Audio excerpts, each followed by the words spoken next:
The Magic of Thinking Big by David J. Schwartz, Philosophy Doctor. Chapter 5 How to Think and Dream Creatively, Part C. Together they creatively found ways to budget money and time more effectively. Last month he received his degree one day and went to work the next as a management trainee for a large corporation. Where there's a will, there is a way. Believe it can be done. That's basic to creative thinking. Here are suggestions to help you develop creative power through belief. Eliminate the word impossible from your thinking and speaking vocabularies. Impossible is a failure word. The thought it's impossible sets off a chain reaction of other thoughts to prove you're right.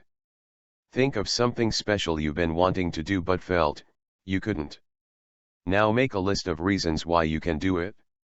Many of us whip and defeat our desires simply because we concentrate on why we can't when the only thing worthy of our mental concentration is why we can.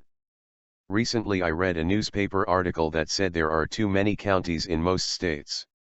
The article pointed out that most county boundaries were established decades before the first automobile was built and while the horse and buggy was the chief mode of travel. But today, with fast automobiles and good roads, there is no reason why 3 or 4 counties could not be combined. This would cut down greatly on duplicated services so that taxpayers would actually get better service for less money. The writer of this article said he thought he had stumbled across a really live idea, so he interviewed 30 people at random to get their reactions. The result, not one person thought the idea had merit, even though it would provide them with better local government at less cost. That's an example of traditional thinking. The traditional thinker's mind is paralyzed. He reasons, it's been this way for 100 years. Therefore, it must be good and must stay this way. Why risk a change? Average people have always resented progress. Many voiced a protest toward the automobile on the grounds that nature meant for us to walk or use horses. The airplane seemed drastic to many. Man had no right to enter the province reserved for birds. A lot of status quo ERS still insist that man has no business in space. One top missile expert recently gave an answer to this kind of thinking. Man belongs, says Dr. von Braun, where man wants to go. Around 1900 a sales executive discovered a scientific principle of sales management. It received a lot of publicity and even found its way into textbooks. The principle was this: there is one best way to sell a product. Find the best way. Then never deviate from it. Fortunately for this man's company, new leadership came in time to save the organization from financial ruin.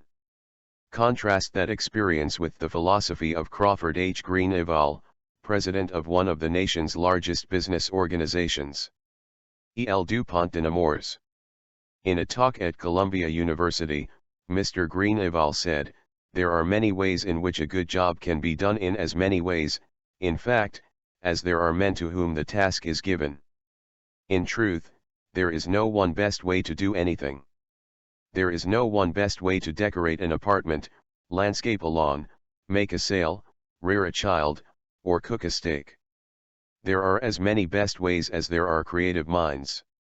Nothing grows 10 degrees of ice. If we let tradition freeze our minds, new ideas can't sprout. Make this test sometime soon. Propose one of the ideas below to someone and then watch his behavior. 1. The postal system, long a government monopoly, should be turned of no private enterprise. 2. Presidential elections should be held every 2 or 6 years instead of 4. 3. Regular hours for retail stores should be 1 p.m. to 8 p.m., instead of 9 a.m. to 5:30 p.m. 4. The retirement age should be raised to 70, whether these ideas are sound or practical is not the pilot. What is significant is how a person handles propositions like these.